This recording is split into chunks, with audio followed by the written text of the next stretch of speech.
دور نصف النهائي لكأس العرب. الحمد لله الحمد لله على هذا الانتصار، وكنبغي نشكر اللاعبين على المجهود اللي قدموا، كنبغي نشكر الطاقم التقني على الخدمه اللي كيديروا.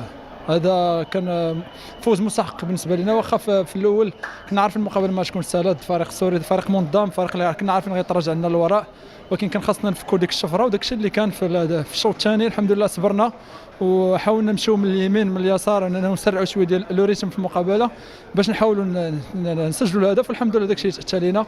ما علينا الا نشكر الدراري صحابي، ونشكر الجمهور ديالنا والجمهور اللي مآمن بنا، وان شاء الله كنوعدهم اننا نديروا الماكسيموم باش نديو اللقب ان شاء الله. حريمات، ماذا كان يدور في بالك عندما كانت تضيع تلك الفرص؟